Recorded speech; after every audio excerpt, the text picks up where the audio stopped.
Oke, kita ulangi lagi. Assalamualaikum warahmatullahi wabarakatuh. Selamat pagi semuanya. Jadi untuk pertemuan hari ini kita akan berfokus pada tanya jawab ya. Sebenarnya lebih ke arah materi yang kemarin sudah saya share. Uh, Terus kemudian hari ini juga fokusnya lebih ke arah uh, kita ya kemarin tujuan berkuliahnya kan juga apa ya? Harapannya dari mata kuliah ini teman-teman bisa mengambil manfaat gitu ya. Jadi baik itu mengembangkan usaha mandiri, terus kemudian ataupun apa ya, memahami konsep-konsep dan teori-teori terkait dengan lingkup perilaku konsumen, khususnya lagi lebih ke arah ya evaluasi aja nih sebenarnya eh, konsep dan ruang lingkup perilaku konsumen itu seperti apa.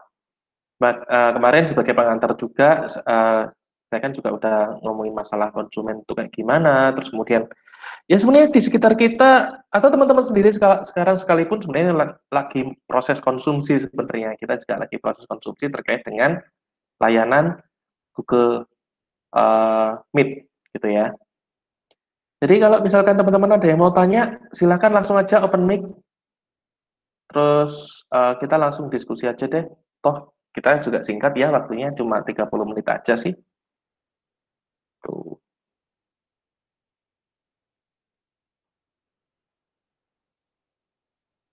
Kalau kita bahas kemarin kan, oke, teman-teman kalau misalkan ada yang mau tanya langsung open mic, langsung ini ya, ngomong aja ya.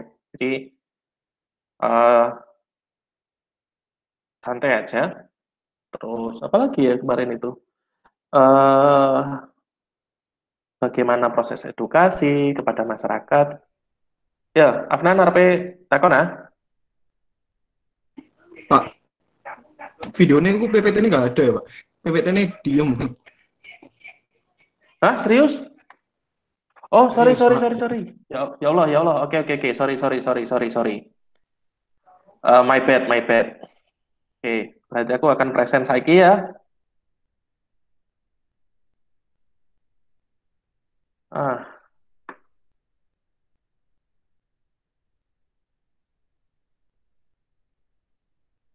ntar, tadi kayak ada yang mau masuk.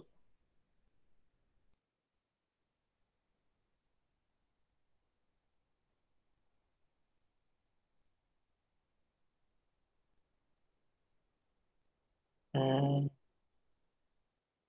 oke, ini tampilannya full screen nanti kalian. Oh, enggak ya?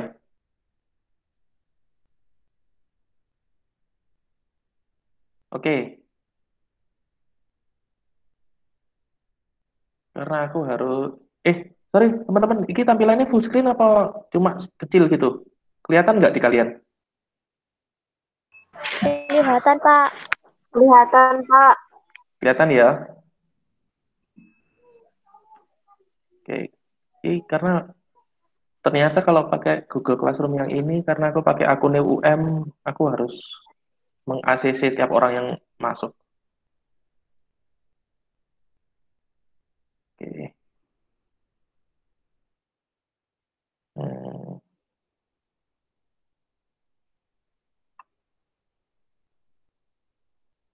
Oke. Eh, jadi kalau tujuan perkuliahannya mendirikan, mengembangkan, dan melaksanakan usaha mandiri, ini tujuan utamanya nanti lulusan setelah kalian lulus, ketika setelah menempuh mata kuliah ini nanti akan berpengaruh pada ya teman-teman bisa mengembangkan dan mendirikan usaha mandiri sebenarnya. Ya. Jadi untuk capaian mata kuliahnya yang pertama mengeksplorasi konsep teori dasar dan ruang lingkup perilaku konsumen. Sedangkan untuk sub CPMK-nya, mahasiswa mengevaluasi konsep dan ruang lingkup perilaku konsumen. Gitu. Terus kemudian, oh ya, untuk studi-studinya sebenarnya lebih ke arah ya proses konsumsi itu apa sih sebenarnya gitu ya. Kalau ini si Solomon ngomongnya ya tentang proses-proses yang terlibat ketika individu atau kelompok. Jadi nggak hanya individu teman-teman. Kelompok juga itu melakukan proses konsumsi.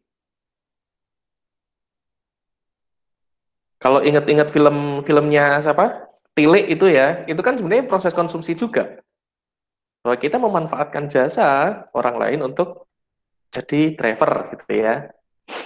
Nah, memilih, membeli, menggunakan, dan membuang produk, layanan, ide, atau pengalaman yang mampu memenuhi keinginan. Jadi tidak hanya produk.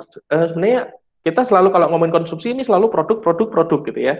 Padahal ada layanan, ada ide, gitu ya, atau pengalaman. Kalau teman-teman jalan-jalan ke Singapura atau ke Malaysia atau ke Bali atau ke wherever it is, itu pengalaman sebenarnya, gitu ya. Teman-teman pakai misalnya di sana nginep, nah itu bisa jasa, gitu ya. Terus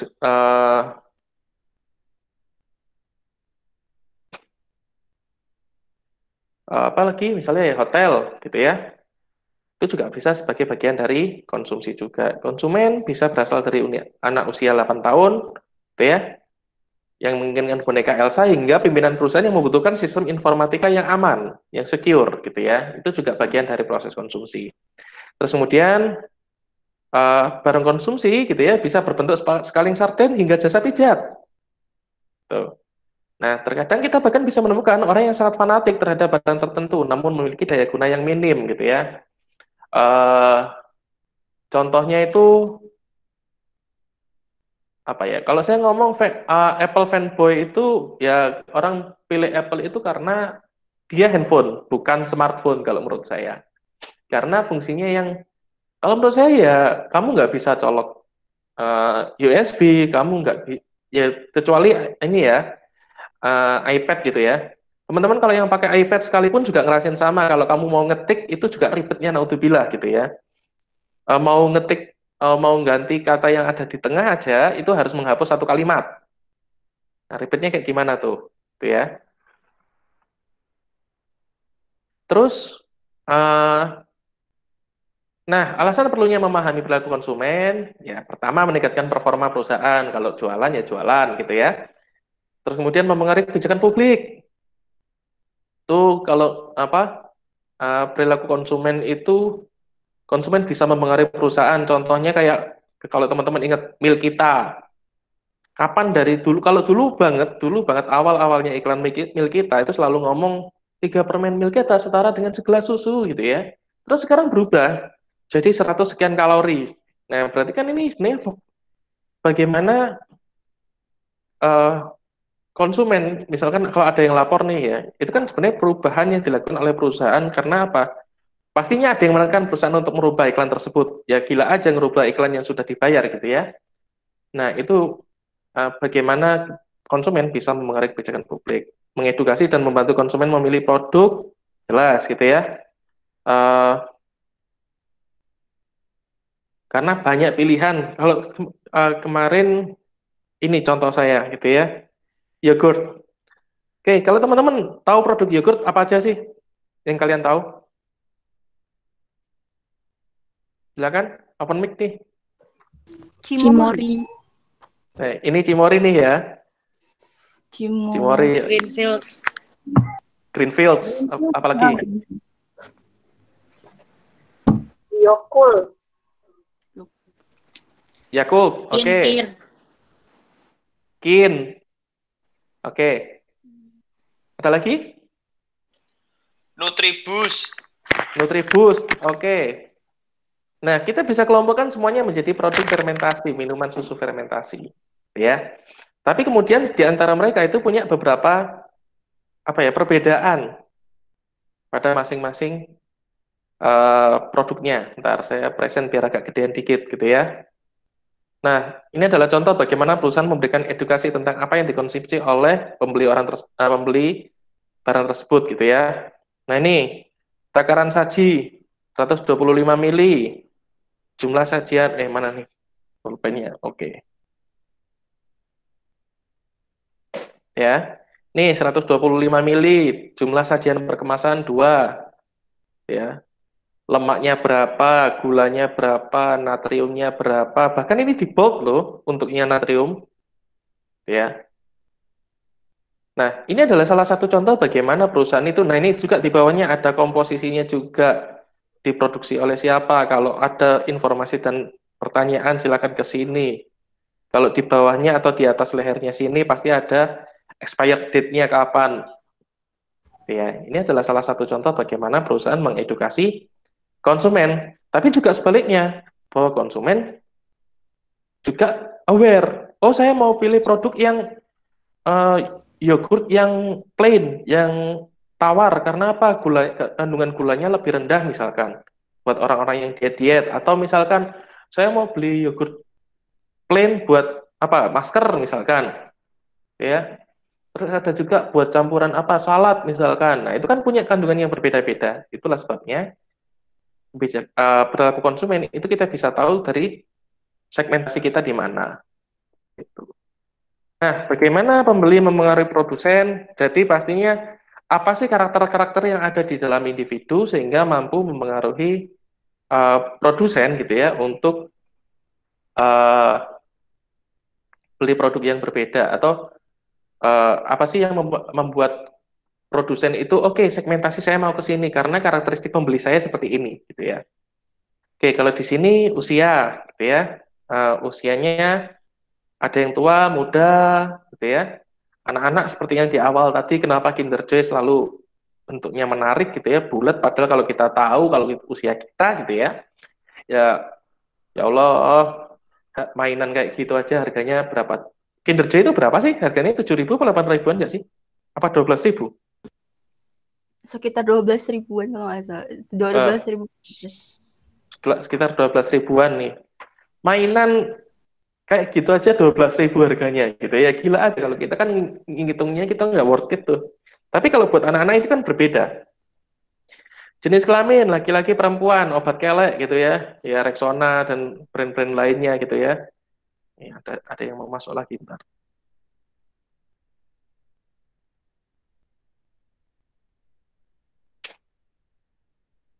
Gitu ya. Laki-laki perempuan punya karakteristik fisik yang berbeda, karakteristik kelenjar yang berbeda, sehingga kekuatan warna kemasannya juga beda gitu ya. Kalau saya apa ya, Rexona itu kan kalau yang sasetan itu kan ada yang women ada yang men. Jadi kalau saya jujur aja nggak terlalu cocok sama baunya yang men, karena yang women gitu ya. Gitu. Terus kemudian status perkawinan, ya pasti akan berbeda juga. Uh, Orang yang lajang misalkan saya nih gitu ya, beli produk, beli wajan, beli peralatan dapur deh gitu ya. Pasti yang saya beli adalah ukuran-ukuran personal, Magicom yang kecil, terus kemudian wajan yang kecil, panci yang bisa cuma buat ngerebus kopi sama bikin mie gitu ya. Terus kemudian apalagi kompor yang satu tungku aja. Itu kan sebenarnya bagaimana status perkawinan seseorang itu juga turut mempengaruhi produk-produk yang dibeli. Terus kemudian kelas sosial dan pendapatan pasti gitu ya. Uh, Orang beli apa ya? Kalau sekarang kan apa? Yang paling mahal itu apa sih? iPhone itu iPhone 11 ya, 11 Pro Max ya, misalkan. Itu kan berapa tuh? 24 juta. Terus kemudian Samsung paling mahal sekitar 20 juta kembali 1.000 ya. Tapi kenapa ada orang yang beli apa iPhone 6 misalkan atau iPhone 7 yang udah lama banget, udah beberapa tahun yang lalu. Kenapa? Mereka ya mampunya affordnya segitu doang gitu ya.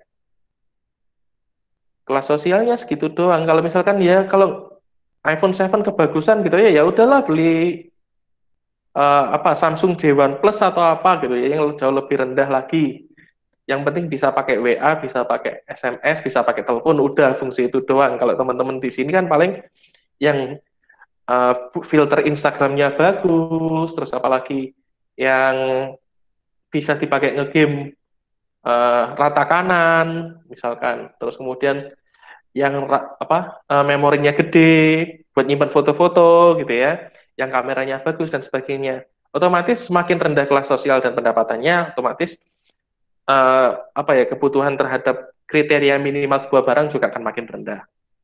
Ras dan etnis juga sama gitu ya. Kalau teman-teman kemarin yang sering lihat YouTube pasti tahu yang apa Uncle Roger itu yang dia komentari bagaimana orang Kaukasian dia masak nasi itu bahkan nggak dicuci dulu, terus kemudian ngukurnya pakai cup, nggak pakai apa ya, jari gitu ya, satu ruas jari. Nah, itu kan pasti kan berbeda juga. Kalau di Indonesia itu ya satu porsi itu ya dipakai untuk satu orang. Kalau di eh, Eropa dan Amerika satu porsi nasi di kita itu setara untuk satu keluarga. Terus kemudian geografis juga sama. Orang yang ada di dataran rendah pasti nggak terlalu butuh apa pakaian tebal, tapi orang yang di dataran tinggi juga nggak terlalu butuh pakaian tipis. Terus kemudian gaya hidup jelas gitu ya, Crazy Rich Surabayan kalian tahu sendiri. Nah, gimana kemarin yang sempat rame gitu ya. Terus kemudian menjaga hubungan dengan customer pastinya. Karena gini, kenapa Samsung itu bisa sangat laku di Indonesia? Kalau ada yang ngomong itu biasa apa? Hal itu terkait dengan bagaimana Samsung memberikan layanan after sales. Jadi layanan-layanan purna jual. Jadi setelah mereka jual barang, mereka nggak lepas, tapi mereka lebih apa ya menyediakan jasa-jasa bantuan, jasa-jasa lebih gitu ya. Di sisi lain, ya minta besarin lagi karena nggak ada yang masuk lagi. Oke, ketika pemasaran mempengaruhi konsumen, budaya populer membentuk perilaku konsumsi individu. Oke,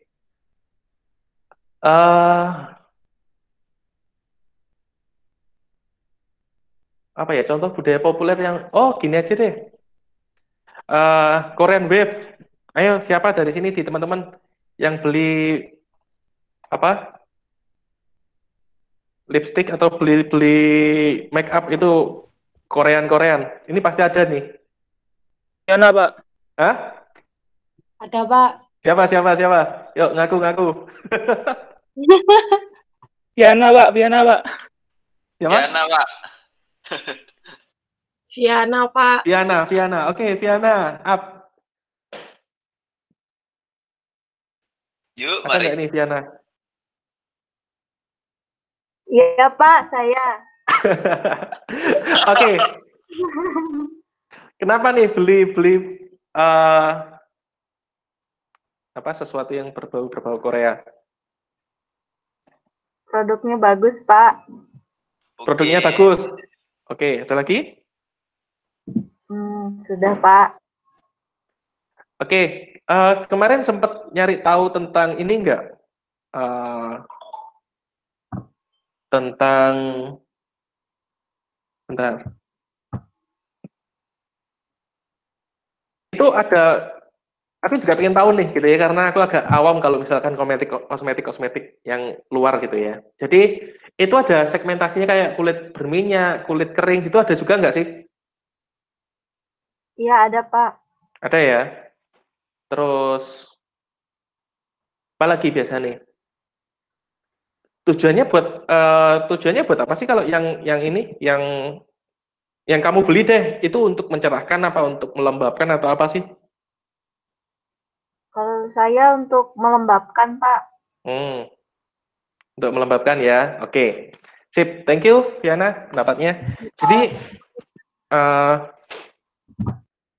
memang gini teman-teman.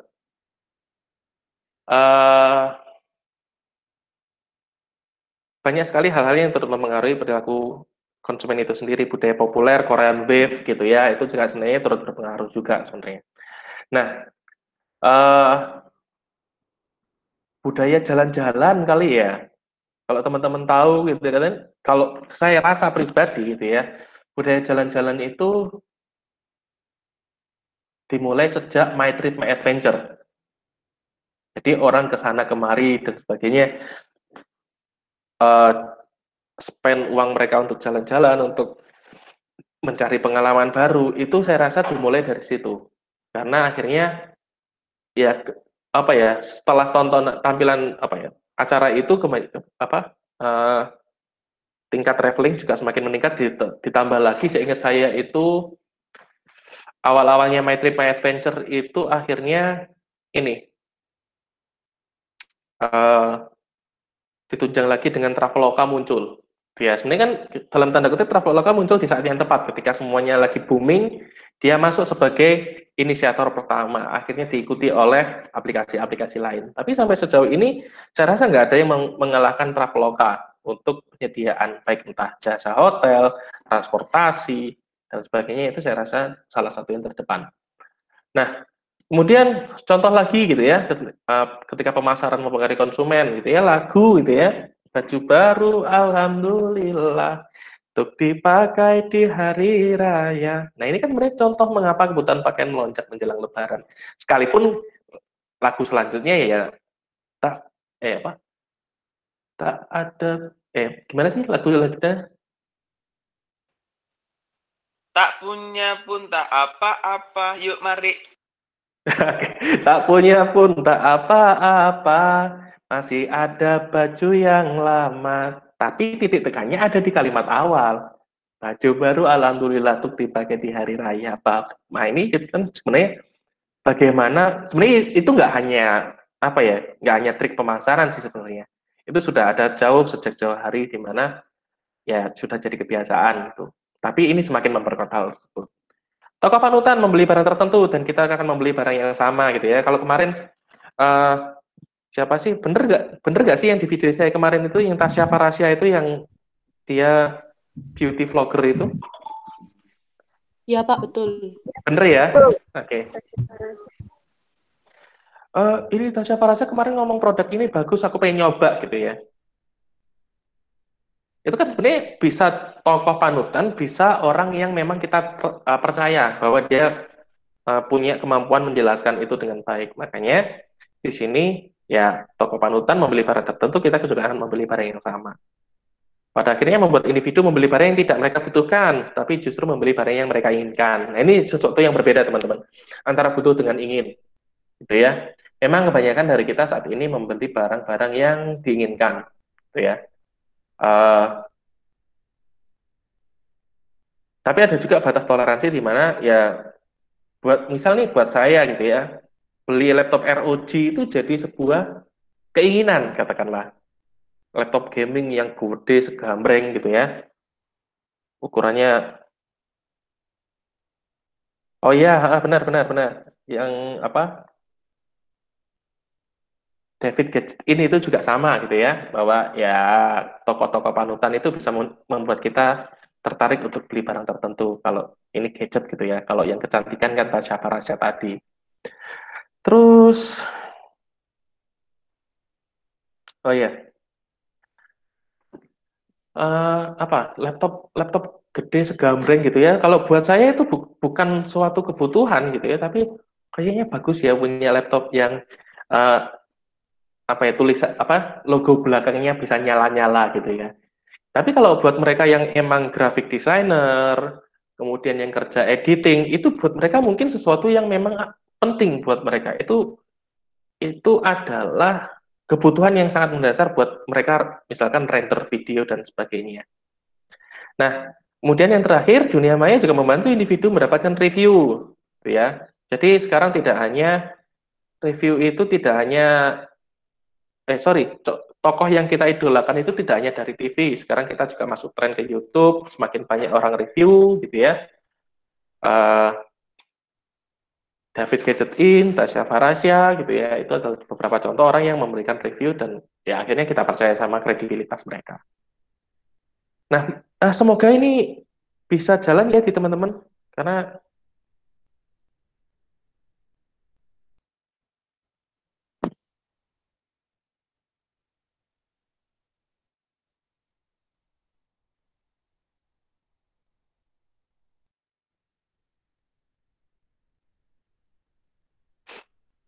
oke. Bisa kelihatan di teman-teman video barusan atau putus-putus? Kelihatan Pak. Oke, kelihatan. Kelihatan Pak. Oke. Nah, kalau di thumbnailnya aja gitu ya kelihatan banget bahwa harga bersaing, gratis ongkir, pengiriman di hari yang sama. Sebenarnya ini kan beberapa kemudahan berbelanja juga turut membentuk perilaku manusia cara manusia dalam berbelanja, gitu ya. Mungkin kalau teman-teman ini ya, entah di daerah kalian ada Pizza Hut delivery atau enggak gitu ya, teman-teman pasti akan tahu sekarang ada beberapa orang yang jualan Pizza Hut di pinggir jalan, gitu ya. Kalau yang ada rumahnya Trenggalek, sorry, Trenggalek nggak ada ya setahu saya. Atau Tulungagung juga nggak ada. Ya tahu ding Tulungagung. Ada, Pak. Siap.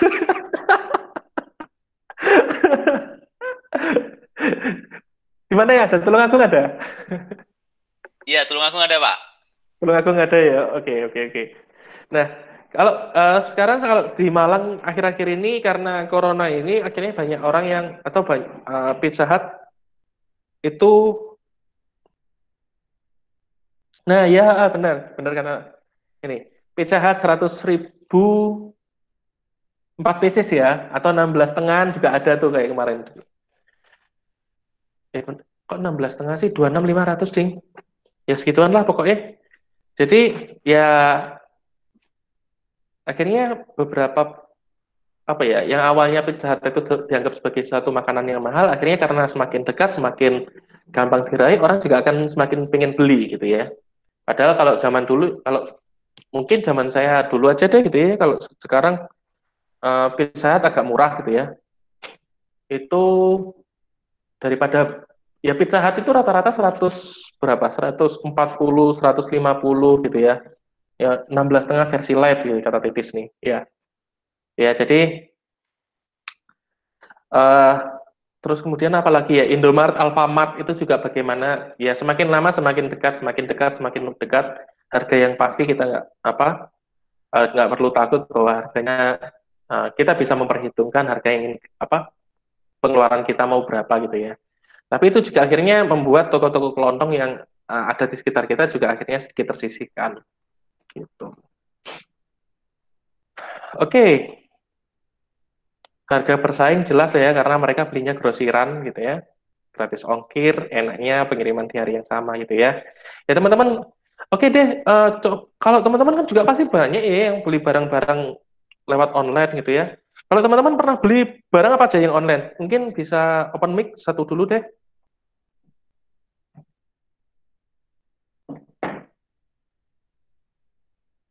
Monggo, ada yang mau sharing, udah pernah beli barang online apa aja nih? Pernah, Pak. Skincare, Masker, Pak. mukena, Baju, Pak. skincare. Amalia dulu deh, Amalia dulu.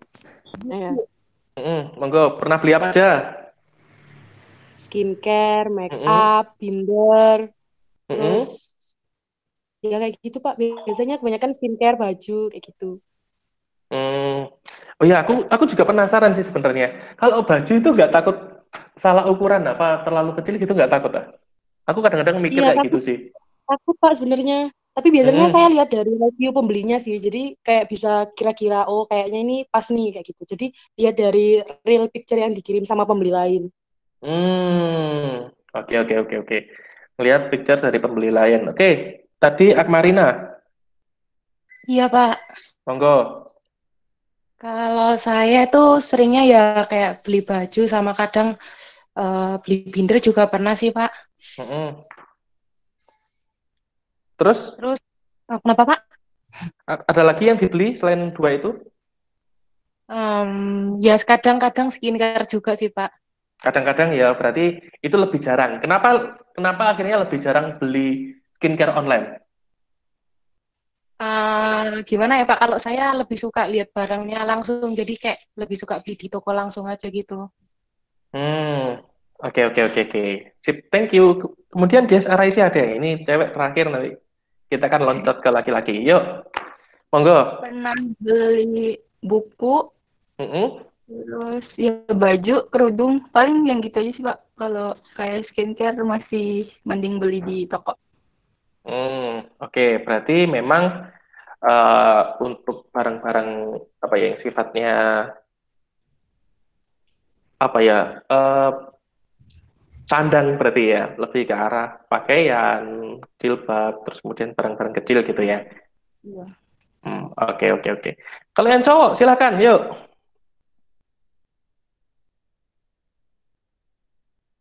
Yang cowok.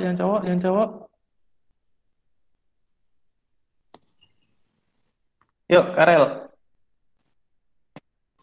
Kabel, Pak. Hah? Kabel? Ya, Kabel apa? kabel jack. jack buat gitar apa jack buat headset apa jack buat apa? Buat instrumen sih, buat alat musik.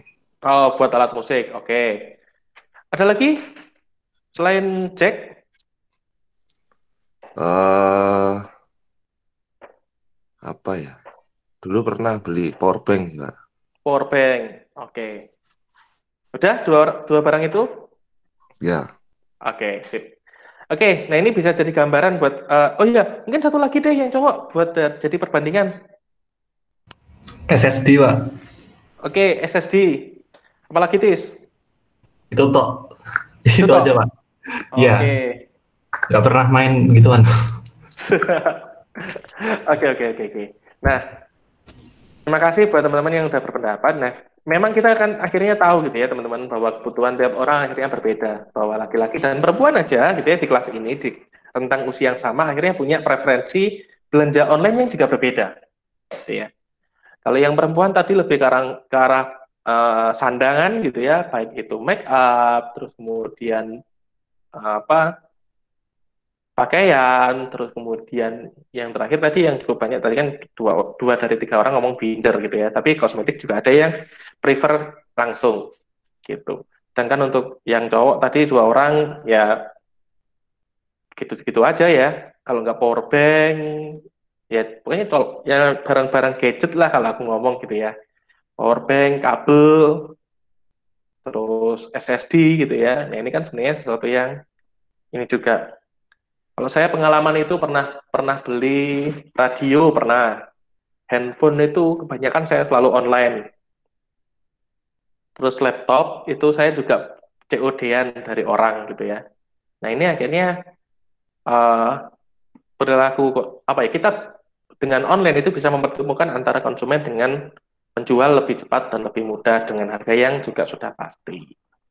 Gitu. Terus secara penelitian secara penelitian ada yang motivation riset ya, konsumen itu adalah orang-orang yang immature, irrational, and driven by hidden erected desires. Jadi apa yang dia beli itu adalah barang-barang yang memang keinginan dia gitu loh. Nah, ini sebagai dasar bahwa ya kita beli barang kadang-kadang motifnya juga karena keinginan-keinginan gitu ya. Terus kemudian behavioral, kita menyamakan perilaku konsumsi sebagai fenomena yang dapat dijelaskan, dikontrol, dan diprediksi. Jadi kalau kita pakai sudut pandang ini, yang kita lakukan dalam psikologi konsumen semester ini, ya kita ngomongin dalam sudut pandang behavioral, bahwa kita akan memprediksi nantinya sebagai tugas akhir, menjelaskan juga, kemudian memprediksi apa yang bisa kita lakukan, kontrolnya seperti apa, ya, serta masukannya seperti apa. Terus kemudian yang terakhir, kalau postmodernism, bahwa ya tetap motivation riset, motivation sama postmodernism, mereka melihat bahwa manusia adalah makhluk yang irasional gitu ya, sangat subjektif dengan pengalaman dan stres yang dimiliki gitu ya. Kalau teman-teman yang cewek gitu ya, kalau misalkan lagi stres, ya larinya ke entah es krim, entah makan, entah shopping gitu ya. Kalau cowok stresnya mungkin ke arah ngopi yang lebih sering kan, lebih sering ngobrol sama teman-temannya. Nah, untuk penelitian dalam perilaku konsumen sebenarnya ada beberapa. Yang pertama adalah major classification, baik itu basic or applied. Jadi kalau teman-teman yang saat ini gitu ya, kita akan belajar dulu basicnya, knowledge-nya seperti apa. Nanti di akhirnya gitu ya, teman-teman akan mengidentifikasi untuk penerapan pengetahuan yang sudah kalian dapat selama 1 semester kemarin, kalian bisa ngasih apa sih ke UMKM atau ke industri ke usaha-usaha kecil gitu ya. Jadi nanti kalian sejauh mana menerapkan ilmu yang kalian dapat untuk bisa diterapkan di lapangan. Baik ini juga untuk teman-teman yang punya usaha ya. Saya yakin di kelas ini pasti ada teman-teman yang punya usaha gitu ya. Terus kemudian special relationship. Nah, kita ngomongnya correlational sama causal. Ya, korelasi dan sebab akibat. Kalau korelasi ya kita ngomongnya bahwa 2 hal ini bisa jadi secara konsisten, yang satu naik, satunya naik, satunya turun, atau turun kedua-duanya. Nah itu korelasional, tapi belum tentu mereka saling menyebabkan satu sama lain. Tapi kalau kausal itu hubungannya sudah sebab akibat. Yang ketiga, source of data bisa secondary, bisa primary. Kalau secondary, kamu ambil dari data penjualan, misalkan dari penyebaran produk seberapa laku di beberapa kabupaten di Jawa Timur, katakanlah. Atau primary, kamu turun lapangan langsung, kamu wawancara, gitu ya, kamu ambil data secara langsung dari masyarakat dari bawah, gitu ya. Dan yang terakhir adalah popular method. Nah, popular method ini menunjang untuk terutama yang primary, teman-teman. Ya. Jadi teman-teman bisa observasi, bisa pakai kuesioner, bisa eksperimen, bisa juga teknik proyektif. Tapi biasanya yang paling sering dipakai 3 di atasnya, observasi, pertanyaan, dan eksperimental. Tuh. Nah, oke, udah, terima kasih. Akhirnya saya harus jelasin lagi ya. Ya, nggak apa-apa deh. Namanya juga masalah di video. Oke, bentar. Oke, silakan dari teman-teman kalau misalkan ada yang mau bertanya atau mau diskusi, monggo.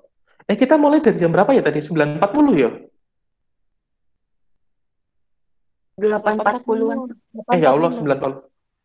8.40, 8.45 ya, ya Allah. Oke, sorry. 40 berarti harusnya 10. Kebablasan 8 menit. Ya oke deh. Mungkin kalau teman-teman ada yang mau tanya jawab, enaknya di mana? Kita di sini apa di WA grup aja?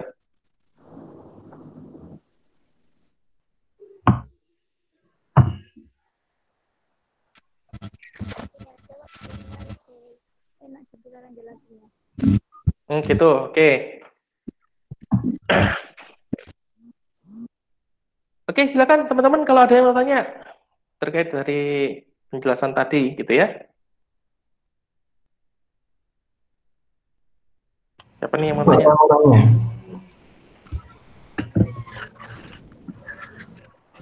Pak, boleh diketik nggak Pak pertanyaannya? Boleh. Mbak, saya ingin bertanya. Oke. Saya pernah dengar atau baca deh. Saya pernah baca kalau desain interior kayak gitu-gitu berpengaruh sama penjualan gitu Pak. Kayak contohnya di Indomaret atau Alfamart itu mereka menaruh barang-barang di rak-rak tertentu. Terus ada juga pengaruh dari musik yang slow terus begitu, itu mengaruhi pembelian konsumen begitu. Apakah itu benar Pak? Oke. Benar sih, itu kalau misalkan di toko gitu ya, aku lupa sebenarnya teman-teman kalau ke Indomaret, ke Alfamart, terus kemudian ke kasir-kasir di supermarket, itu selalu ada barang kecil-kecil yang dijual di dekat kasir. Entah itu permen, entah itu baterai, entah itu keringan jenggot, entah itu coklat gitu ya, entah itu apa lagi yang ada di dekat kasir. Baterai. Ya baterai kan tadi udah. Kinder Joy ya tadi ya. Apa lagi? Makanan kecil. Yes, Pak. Pak. Makanan kecil, promo, snack, coklat, makanan promo gitu ya. Kemudian kita nggak kepikiran untuk apa lagi? Rokok. Oke. Nah, barang-barang kecil yang di depan yang bisa kalian ambil itu kan sebenarnya kadang-kadang bukan barang yang kalian butuhkan, gitu ya. Nggak kepikiran buat beli. Itu kalau nggak salah itu aku lupa itu yang jadi inisiator itu orang psikologi kok. Tapi aku lupa. Nanti coba ya tak cari sebentar ya.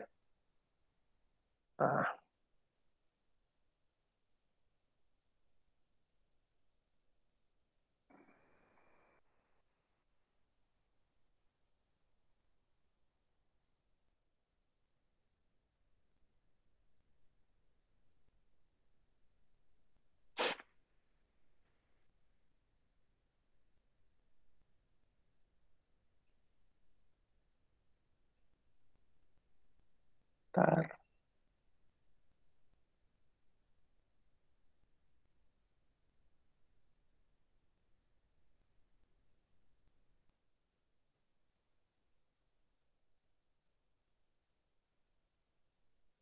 Iya, ini kayak aku dulu baca itu bahasa Inggris itu. Sorry. Nanti tak update lagi deh biar lebih enak juga. Jadi itu implementasi bahwa memang penataan ruang barang-barang kecil itu akhirnya orang ingin beli. Terus kemudian ada perombakan susunan, gitu ya. Ada perombakan susunan penataan barang.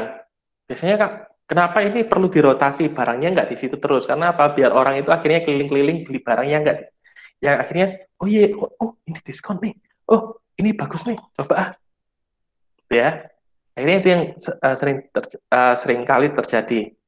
Jadi kalau jangan heran kalau misalkan supermarket atau Giant dan sebagainya mereka punya penataan rak yang kadang-kadang berpindah-pindah. Terus kemudian contoh paling ini juga itu di ini Malang City Point, teman-teman. Kalian pasti tahu ya kalau misalkan dari apa ya lift, kok lift sih, elevator gitu ya. Elevator itu kalau misalkan dari lantai 2 turun ke lantai 1 gitu ya, turunnya katakanlah ada di sebelah kanan, terus kemudian turunnya lagi ada di sebelah kiri, gitu ya. Kamu harus muter lagi untuk apa? Untuk sampai ke turun selanjutnya. Nah itu kan sebenarnya bagaimana cara atau trik dari mall tersebut untuk membuat orang itu akhirnya keliling, untuk melewati ke sales-sales yang sudah menjajakan jualan mereka di situ. Kalau misalkan langsung ada di bawahnya pas gitu ya, jadi awalnya ada di kanan terus kemudian ada di kiri, kan kita nggak perlu muter gini, tapi langsung turun aja ke bawah gitu kan. Itu kan sebenarnya juga membuat akhirnya kita mau nggak mau ngelihat yang lain gitu. Terus kemudian untuk suara memang iya, itu juga memengaruhi memengaruhi bagaimana seseorang itu untuk membeli produk makanan itu terutama gitu ya. Kalau ini nggak hanya makanan sih ya, bahkan kalau teman-teman kemarin di Twitter kan juga ada tuh yang dia main saksofon gitu ya. Iya, saksofon lah ya. Yang dia kayak seakan-akan ya Allah ini rasanya kayak baca buku sambil dengerin, ini kayak ada di Gramedia. Itu kan sebenarnya bagaimana Gramedia apa ya? Ketika orang masuk, lagu-lagunya lagu-lagu yang kalem, yang hanya instrumental, pakai saksofon, dan kita selalu identik, musik-musik tersebut selalu identik dengan sesuatu yang prestisius, mahal, dan sebagainya. Maka ketika kita masuk ke Gramedia, maka kita meyakini barang-barang yang kita beli adalah barang-barang yang bagus dan barang-barang yang prestisius. Gitu. Menciptakan situasi, Pak. Gimana? Menciptakan situasi. Menciptakan situasi, benar. Tuh. Oke. Nah, ini Dian Savitri, oke.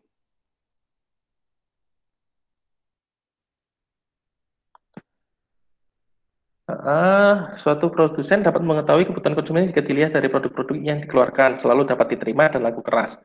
Sedangkan waktu pengeluarannya tidak berselang lama, misalnya sepeda keluaran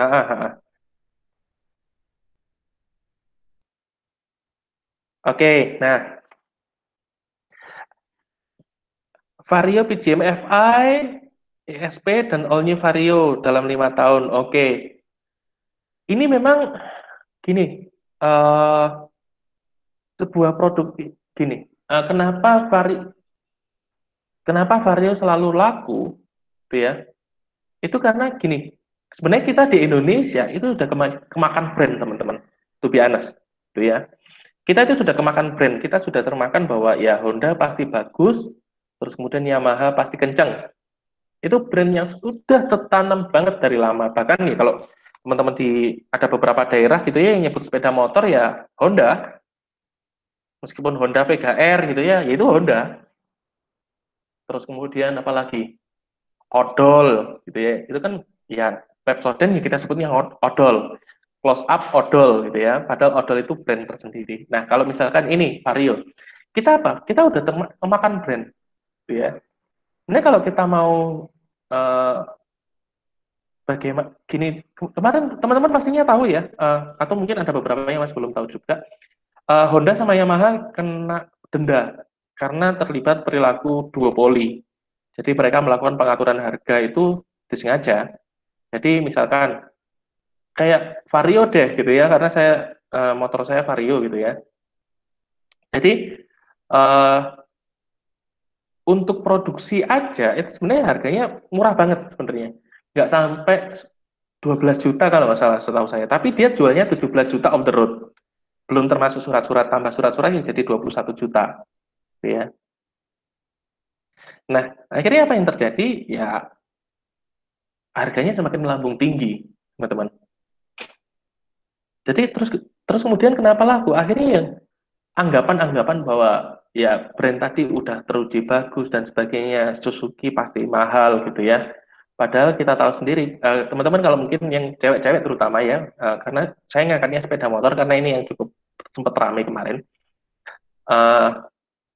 Sebenarnya Suzuki itu gini, spare part-nya Suzuki adalah spare part yang paling mahal di antara semua motor yang ada di Indonesia, baik itu Honda, Yamaha, Suzuki, terus apa lagi ya brand motor di Indonesia itu? Suzuki, Kawasaki, gitu ya. Nah, 4 nih. Kawasaki sama Suzuki ini jarang laku dibanding Honda sama Yamaha. Tapi kalau misalkan masalah spare part, Yamaha yang paling murah, gitu ya. Yang paling mahal Suzuki. Tapi kenapa seperti itu? Karena Yamaha dan Honda, gini, kalau yang orisinil memang Yamaha paling murah. Tapi untuk bahan spare part KW-nya itu banyak. Spare part generiknya itu banyak, jauh lebih banyak, dan itu harganya akhirnya jauh lebih murah. Sebuah produk kalau diproduksi semakin banyak, semakin massal, harganya semakin turun sebenarnya. Nah, sedangkan Yamaha itu aslinya murah, apalagi yang KW. Nah, kalau di Suzuki itu mereka nggak punya spare part KW. Kenapa? Satu, motornya langka, atau motornya jarang yang punya, tapi sekalipun ada barang KW-nya itu nggak pernah awet. Akhirnya, ya kalau kita ngomongin masalah kekuatan produk, saya ngomong Suzuki paling kuat. Gitu ya. Jadi, kenapa akhirnya tiap bahkan nggak sampai 5 tahun keluar 3 produk gitu ya, dan semuanya laku ya, akhirnya orang beranggapan bahwa Vario itu kuat, akhirnya ya orang mau beli. Kekuatan branding yang main di sini. Makanya di akhir, saya minta teman ada materi terkait dengan branding, karena ya mau nggak mau branding itu selalu ada di sekitar kita, dan itu bisa memberikan dampak yang kuat banget untuk perilaku konsumsi kita, gitu ya. Kemudian Siti Nurul, gimana sih caranya menjadi konsumen? Oh iya, bentar, Dian Sapitri, ada yang mau tanya atau teman-teman yang lain mau mengomentari?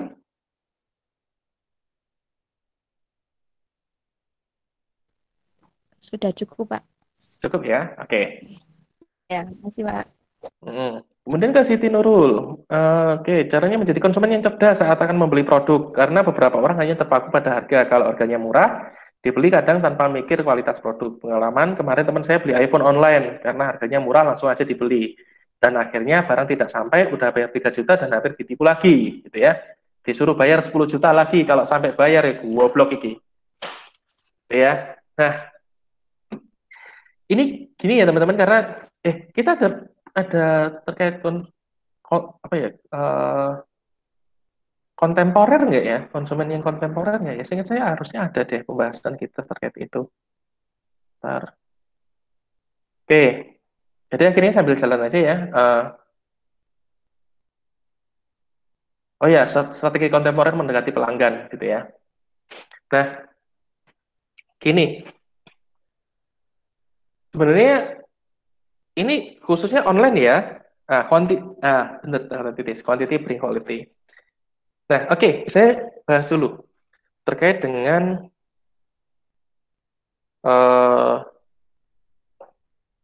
beli online ya, terutama. Kalau beli offline mah kita pinter-pinternya kita gitu ya. Kalau kita sampai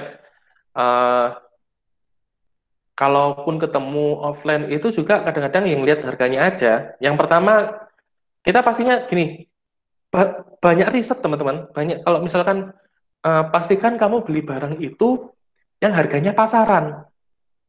Terkadang ada nih orang-orang yang beli harga itu nggak pasaran, ya tadi karena terlalu murah akhirnya beli. Katakanlah iPhone XR yang harga pasarannya masih 7.200.000, terus ada yang nawarin 4 juta atau 3 juta. Ya, atau bahkan 1 juta gitu ya. Nah, kalau 3 juta ini perlu dicari tahu nih, apa? Misalkan dia menyertakan bypass misalkan. Buat teman-teman yang nggak pernah pegang iPhone dan nggak tahu apa itu bypass, bypass itu seakan-akan menjalankan sistem di atas sistem. gitu. Sistem yang utama atau operating sistemnya atau softwarenya yang pertama itu kekunci karena HP-nya hilang. Biasanya teman-teman pasti tahu kalau HP yang paling aman ketika hilang itu iPhone. Karena apa? HP ini nggak bisa dipakai lagi kalau udah ke-lock, gitu ya. Dan unlock-nya mahal banget atau bahkan hampir nggak mungkin lah kita bisa afford. Cara lainnya adalah akhirnya ditimpa dengan sistem yang baru, sistem kosong, tapi dia akhirnya nggak bisa baca SIM card. Jadi kayak WiFi only aja gitu. Nah, iPhone XR yang harganya 7 juta, terus kemudian ada yang jual 3 juta, tapi kondisinya seperti itu mungkin sesuatu yang wajar. Tapi kalau misalkan unlock gitu ya, terus kemudian terlalu aneh lah kasarannya. Nggak ada pecah-pecahnya, terus kemudian full set lengkap gitu ya. Nah, itu pasti kita udah wajib curiga tuh. Atau bahkan sampai 1 juta itu, waduh, udah cilaka 13 deh, gitu ya. Itu satu. Kedua, misalkan kalau memang mau beli produk secara online, pastikan lewat entah itu Shopee, entah itu Bukalapak, entah itu Tokopedia. Silakan pakai platform mereka. Karena mereka sebagai pihak ketiga kasarnya. Jadi, oke, saya jual, misalkan nih, Titis jual barang gitu ya. Saya mau beli barangnya Titis, tapi kita ada jauh-jauh nih, gitu ya, jauh-jauhan. Otomatis, oke, Mas, tolong di-up di Tokopedia aja deh, gitu ya. Karena sistematika Tokopedia itu misalkan duit kamu transfer itu ke pihak Tokopedia, barang dikirim, setelah nyampe dan oke, duit baru dicairkan dari Tokopedia ke penjual. Nah, kalau misalkan kamu nggak cocok, ya kamu bisa kembaliin lagi dan duitmu masih ditahan sama Tokopedia. Gitu. Sekalipun online, utamakan pakai platform ini tadi ya, baik itu Tokopedia, Bukalapak atau Shopee. Penting banget gitu ya. Jadi biar kejadian seperti ini nggak kejadian. Kalau ini kebanyakan kayak pakai Instagram ini pastinya. Kalau handphone kebanyakan mereka pakai Instagram. Ya, suruh transfer dulu terus kemudian suruh transfer lagi gitu ya. Oke, gimana? Dari penanya? Iya Pak, sudah. Oke. Terima kasih Pak. Oke. Pertanyaan selanjutnya dari Rani nih, gitu ya. Pak, packaging, terus kemudian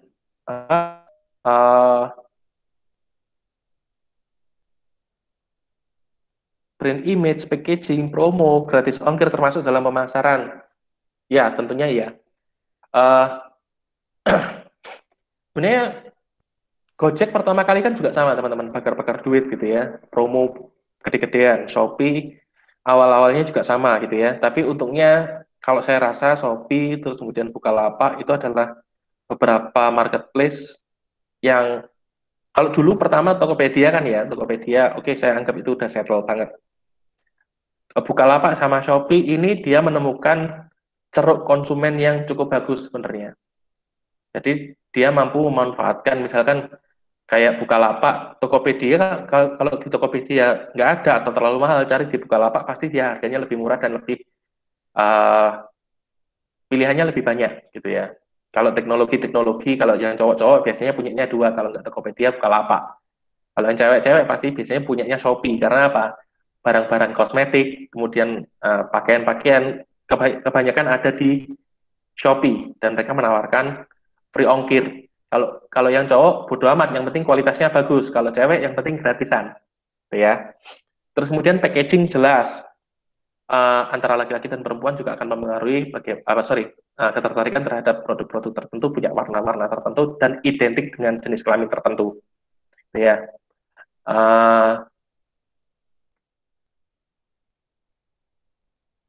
Terus apa lagi ya? Sebentar, brand image. Ya, brand image. Jelas. Kalau teman-teman tahu deh, gini aja deh, gitu ya. Orang kalau udah tahu logo ini nih, kelihatan nggak ya kira-kira? Nggak kelihatan deh kayaknya. Nggak kelihatan gitu ya di depan kameranya laptop gitu ya. Nah ini misalkan orang udah tahu logo Mi, udahlah orang pasti nganggapnya ini brand murahan. Sekalipun harganya ada yang 12 juta, 18 juta gitu ya, Xiaomi tetap aja murah gitu ya. Ini udah terlanjur jadi brand image yang sudah terlanjur melekat di masyarakat kita. Gitu. Kalau iPhone ada logo Apple Croak aja itu udah dianggap wah. Padahal ya, kalau misalkan dibandingkan Android yang harganya atau Huawei 8 juta sama iPhone 7s atau iPhone 8 bahkan 8 Plus itu jauh lebih mahal Huawei yang sekarang. Tapi karena Android terus kemudian karena brand Cina akhirnya kalau pemikiran orang lama akhirnya ya ini brand-brand murah. Apalagi Xiaomi gitu ya seringkali menawarkan price to performance yang cukup bagus. Jadi performa sama harga yang dibayarkan cukup tinggi nilainya. Sedangkan kalau Samsung gitu ya, itu HP-nya bapak-bapak. Ya, karena harganya mahal, kualitasnya nggak setara. Apalagi kalau misalkan teman-teman tahu Samsung Note. Itu HP, nggak ada, jarang sih anak muda yang pakai Note. Kebanyakan yang pakai Note itu bapak-bapak. Tuh, terus kemudian, ya, oke ya. Jadi, pemasaran mempengaruhi konsumen brand image. Ya, pastinya ini mempengaruhi semuanya. Ya. Oke, gimana, Rani? Baik, Pak. Kalau misal dari yang disebutkan tadi kan packaging, promo, terus brand image itu kan termasuk dalam pemasaran mempengaruhi konsumen. Nah, dari 4 poin yang disebutkan tadi itu termasuk brand image, packaging, promo itu termasuk masuk dalam poin yang keberapa ya, Pak? Yang tadi kan disebutkan ada 4 poin yang budaya, laku, toko panutan, dan dunia maya. Dari packaging. Oh, oke. Mana ya?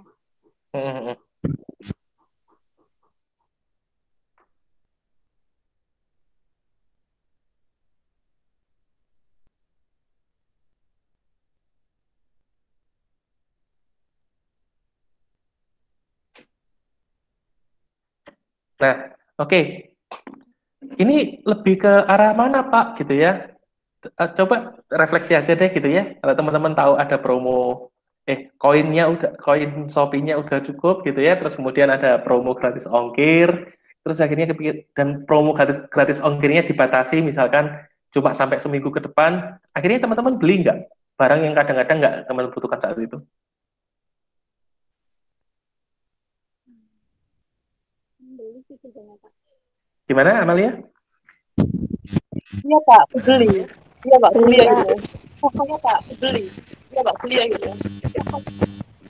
Oke, kebanyakan akan ngomong beli Pak, beli gitu ya. Apalagi stok di keranjang itu sudah menumpuk. Kira-kira duit mana yang bisa dikeluarkan, barang mana yang bisa dikeluarkan dari chartnya itu biar bisa dibelanjain gitu ya. Nah itu kita biasanya selalu kepikiran di situ. Makanya gratis ongkir selalu tidak pernah selamanya. Pasti ada batas waktunya. Biar apa? Kita terdorong untuk beli. Itu. Nah, ini juga tambahan nih dari Layinatul Ilhamiyah, cek rekening penjual di cek rekening, cek tag akun IG penjual, cek nama sebelumnya dari akun IG penjual, cek nomor pelaku di aplikasi Truecaller. Ah, ini bener banget nih, Truecaller ini kepake banget. Ya, pasti ada yang ngomentari penipu. Nah, udah deh gitu ya. Nah, ini juga kata titis bener juga nih, flash sale. Pembelian di waktu yang terbatas itu juga karena apa? Kalau di flash sale itu kita merasa bahwa kita akan menjadi orang yang mendapat penawaran yang langka. Scarcity, prinsip scarcity itu pakai banget. Jadi misalkan nih HP baru Note 20 Ultra harga 19.999.000 ya. Dapat bonus setara dengan 3,5 juta pertama kali gitu ya. Nah, orang karena wah belum ada yang ini nih, belum ada yang apa? Yang punya, akhirnya saya punya duluan gitu loh. Nah itu kan juga sebenarnya sama, salah satu metode yang sama juga. Orang dapat apa dulu, kalau Xiaomi dulu penjualannya awal flash sale gitu ya. Orang-orang belum punya, saya udah punya duluan, saya harus punya duluan. Nah, prinsip seperti inilah yang membuat akhirnya orang-orang itu keinginan untuk membelinya lebih besar juga. Itu. Bentar.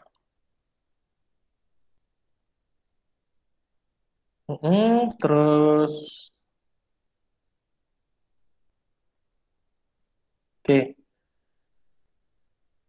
penjualannya lagi tren, misalnya barang skincare di TikTok yang sedang viral karena sering dibahas, ini membuat menjualnya dengan harga tinggi. Apakah konsep seperti itu memang tetap akan mempengaruhi pembelian konsumen juga, Pak? Terima kasih, Pak. Oke.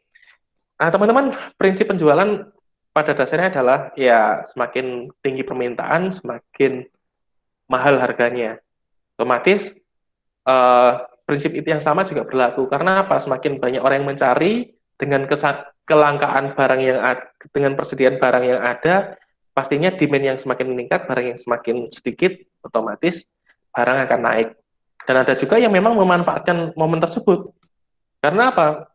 Momen-momen tertentu memang bisa digunakan untuk mencari keuntungan, menutup kekurangan yang setahun sebelumnya, katakanlah. Kayak tadi, Lebaran. Ya, bener nggak sih pakaian waktu Lebaran itu lebih murah daripada bulan-bulan sebelumnya, atau lebih baik kita beli baju Lebaran itu 2 bulan atau 3 bulan sebelumnya, biar pada waktu hari raya kita udah punya pakaian yang jauh lebih bagus gitu ya, atau lebih murah daripada sebelumnya. Nah, ini memang sesuatu yang dimanfaatkan oleh penjual, dan itu kadang-kadang sesuatu praktek yang wajar juga, karena prinsip ekonomi ketika ya permintaan semakin tinggi, otomatis harga semakin naik. Gitu. Tifla, saya ingin bertanya, apakah promosi secara berlebihan dapat meningkatkan penjualan, seperti halnya Ruang Guru yang mengadakan acara hingga menyewa hampir semua stasiun TV di waktu yang sama, waktu yang bersamaan, dan itu jam prime time. Saya hanya melihat promosi seperti itu membuat orang kehilangan minat dengan jasa yang ditawarkan. Oke. Nah, makanya teman-teman, kalau sekarang itu trennya memang bukan lagi pemasaran yang klasik sebenarnya. Pakai TV itu sebenarnya, to be honest, bukan apa ya, metode yang cukup bagus sebenarnya untuk saat ini. Apalagi trennya juga sudah bergeser. Makanya kalau udah zaman sekarang, akhirnya yang kau pakai, kalau teman-teman yang nantinya bahas apa ya, branding, kalau bukan branding sih.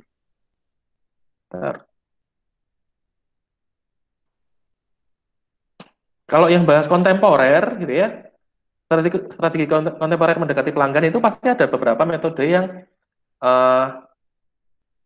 sebenarnya baru gitu loh. Kalau saya lebih ke arah word of mouth, salah satu contohnya gitu ya.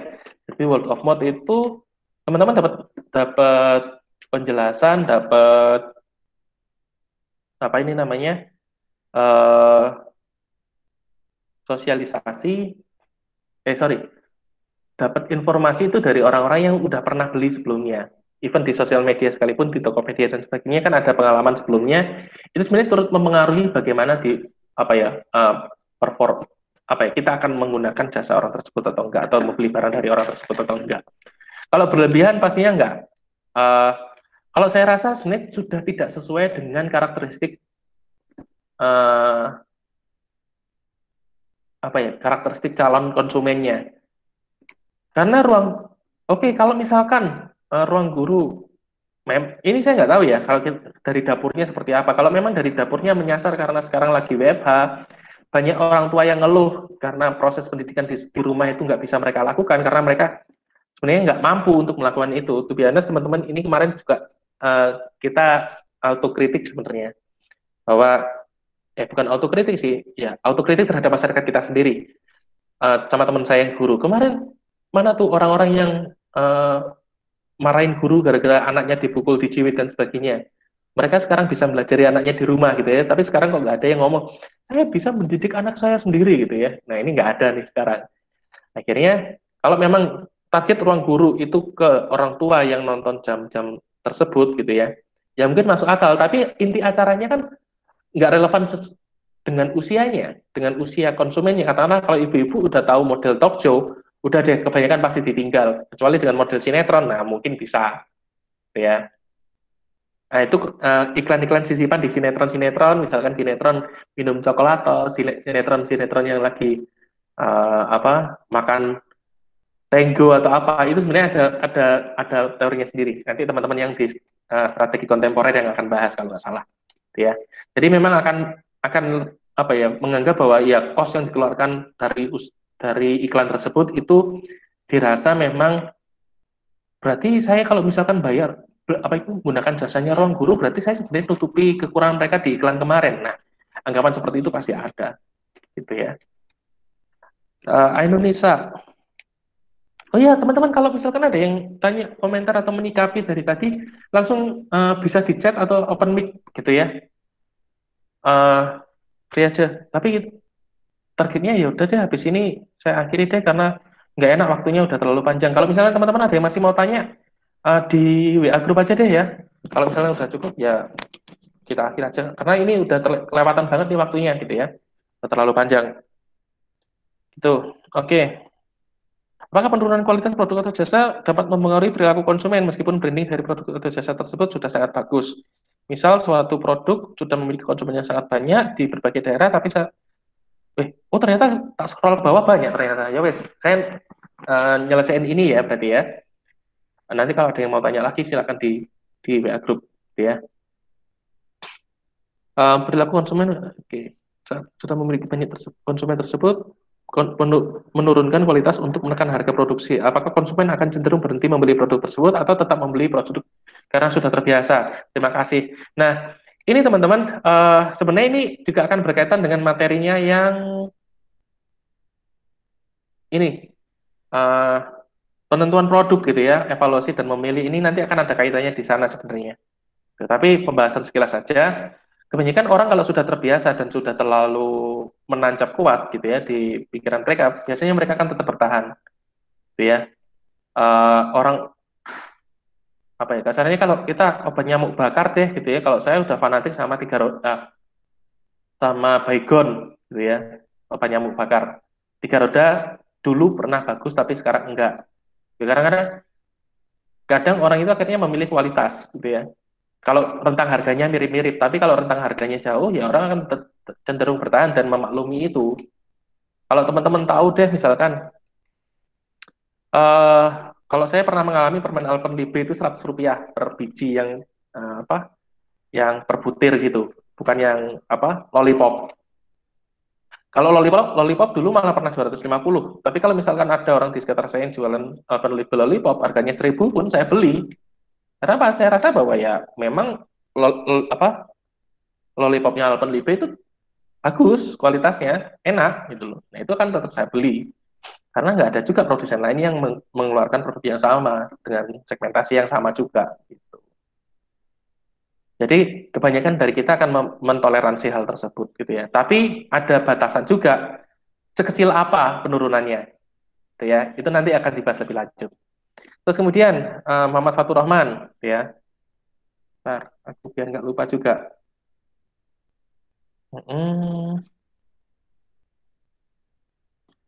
Izin bertanya Pak, apa yang membuat platform seperti Tokopedia bisa lebih condong sasaran pasarnya untuk laki-laki, sedangkan Shopee lebih condong sasaran pasarnya untuk perempuan? Apakah dari desain webnya atau layanan lainnya yang memang sudah disiapkan? Terima kasih Pak. Oke, kalau misalkan dari ini ya, kalau kita ngomongin warna dulu ya, warna perempuan itu lebih sensitif terhadap warna, teman-teman, dibanding laki-laki. Jadi memang sel saraf mata laki-laki dan perempuan berbeda. Jadi kalau memang laki-laki itu terbiasa untuk melihat hijau, melihat biru, gitu ya. Kalau perempuan itu terbiasa melihat merah.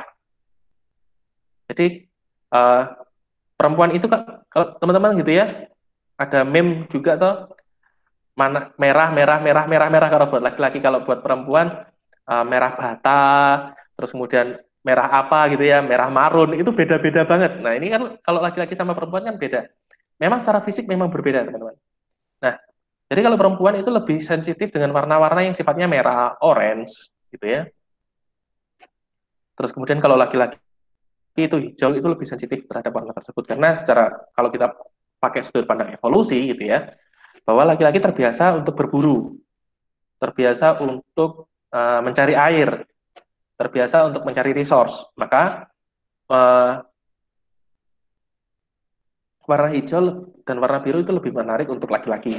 Sedangkan Shopee yang warna utamanya orange gitu ya, karena perempuan dari dulu terbiasa untuk mencari untuk catering ya, lebih ke arah untuk mengumpulkan makanan, membedakan mana yang sudah matang dan mana yang belum, gitu ya. Perempuan lebih jago di itu. Maka warna-warna tersebut lebih eye catching buat perempuan.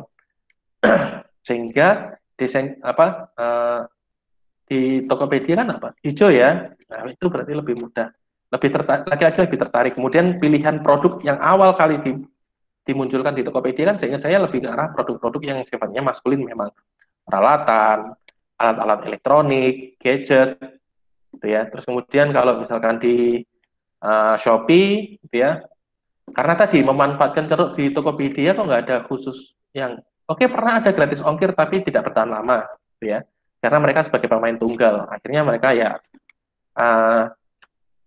bermain di situ. Akhirnya Shopee masuk dengan ya cara engagement-nya masuk. Yang bagus dari Shopee adalah bagaimana mereka mengikat konsumennya, menarik engagement dari konsumennya. Teman-teman di sini cewek-cewek pasti akan kebanyakan rutin ya main Shopee game gitu ya, yang kelunding, bahkan di kelas saya juga pernah ada beberapa yang HP-nya bunyi waktunya main Shopee game gitu ya. Nah, itu adalah salah satu dan gamenya sederhana, tidak ribet kayak gamenya cowok gitu ya. Akhirnya apa? Banyak perempuan yang engage ke Shopee daripada ke lainnya. Itu tawaran gratis ongkir itu juga sangat menarik buat mereka. Dan barang-barangnya kan barang-barang kecil-kecil ya, otomatis harga barang sama harga ongkir itu kadang-kadang nggak sebanding. Jadi ketika ada gratis ongkir, mereka akan lebih tertarik dengan itu. Seperti kayak binder kosmetik gitu ya. Ya kosmetik paling mahal berapa sih gitu ya? Ya berapa sih? 200 ya. Kalau misalkan untuk mahasiswa paling mentok 200 lah. Katakanlah seperti itu. Nah, itu jauh lebih menarik. Kalau laki-laki, handphone deh misalkan 5,8 juta, ongkir 22.000. Ya buat itu kecil perbandingannya. Kalau misalkan make up-nya 50.000, ongkirnya 22.000 dari Jakarta ke Malang. Ya Allah, sayang banget ya, hampir setengah harganya adalah ongkir gitu ya. Jadi itu jadi pertimbangan juga untuk konsumen memilih platform mana. Oke, Akmarina. Nah, ya benar juga nih. Brand ambassador-nya pakai BTS gitu ya. Terus kemudian Shopee, ini tanggapannya Viana ini juga keren nih gitu ya.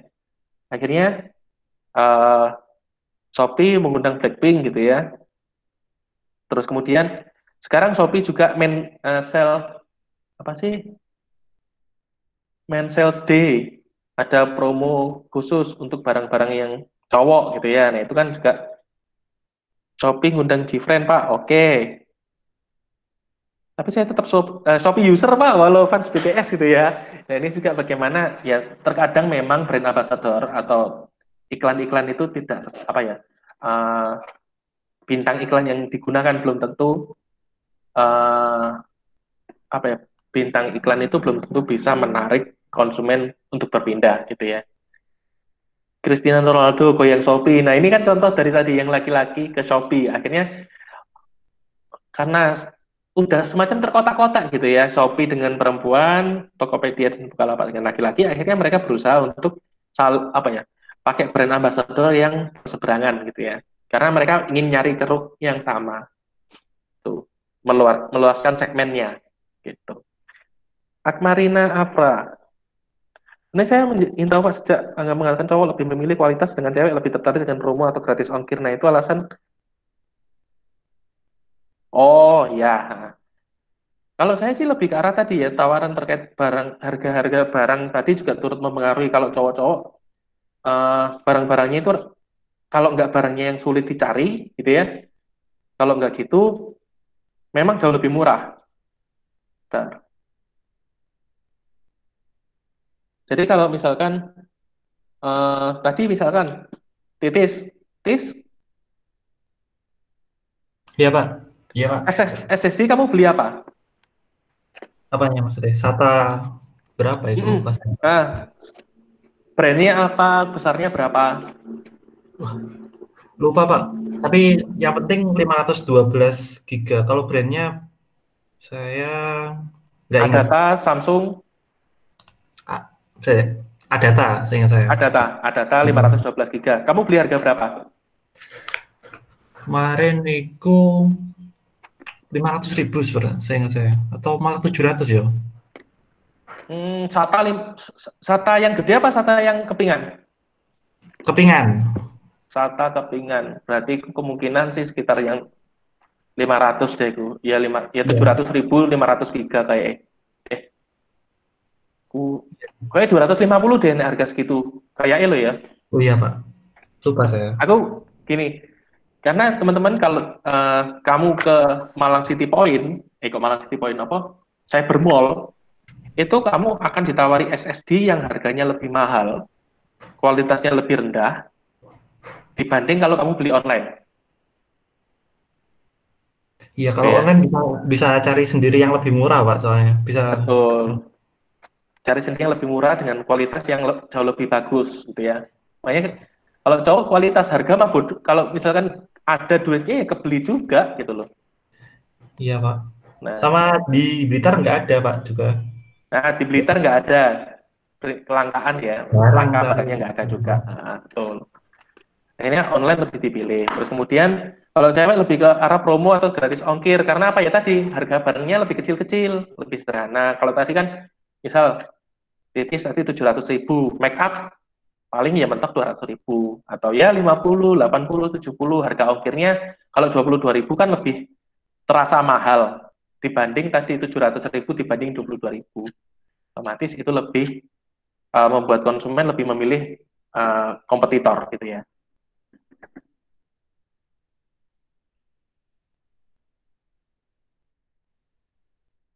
Oh iya nih, tambahan dari Tifla, minum susu Indomilk barangnya langsung ludes dan langka, beli dus-dus padahal BTS bukan brand ambassador Indomilk gitu ya. Kalau kemarin yang lucu itu apa ya? Yang lucu itu malah di pasar saham kemarin itu. Aku pernah tahu itu satu apa ya? Bank BTN atau bank apa gitu, bank swasta yang dia pakai brand ambassadornya ini. Bentar. Bank dengan brand ambassador. Oke ya. Oh, Bukopin. Bank Bukopin tuh. Itu ya. Itu BTS jadi brand ambassadornya Bukopin. Langsung harga sahamnya melonjak naik gitu ya. Nah, ini sebenarnya the power of netizen ini bener-bener di situ tuh kerasa gitu ya. Orang langsung berbondong-bondong beli sahamnya Bukopin. Tuh, itu yang kemarin saya kerasa sih. Ah ya bener, Piana. Bang Bukopin Pak, langsung mau buka rekeningnya, ada yang beli sahamnya juga gitu ya. Nah ini makanya bagaimana terkadang brand ambassador juga berpengaruh, tapi kadang juga enggak gitu ya. Nah nanti di pendekatan kontemporer harusnya nanti ada bahasan tentang brand ambassador juga sih nantinya. Gitu. Oke, karena udah jam 10 teman-teman, ini udah overtime banget nih, harusnya 30 menit jadi panjang banget nih kita. Kalau ada yang masih mau tanya-tanya, silakan di WA Group, kita akan tetap kuliah sampai jam berapa nih? 9.40 sampai 10.20 ya harusnya. Nah, kita akan masih tetap berdiskusi, kalau teman-teman ada yang masih mau tanya, kita akan bahas di grup. Kalau misalkan nggak ada, it's okay, gitu ya. Terima kasih untuk kesempatannya hari ini. Sorry molor banget, dari setengah jam jadi panjang banget gitu ya. Terima kasih. Sekian dari saya. Semoga bermanfaat. Wassalamualaikum warahmatullahi wabarakatuh. Waalaikumsalam.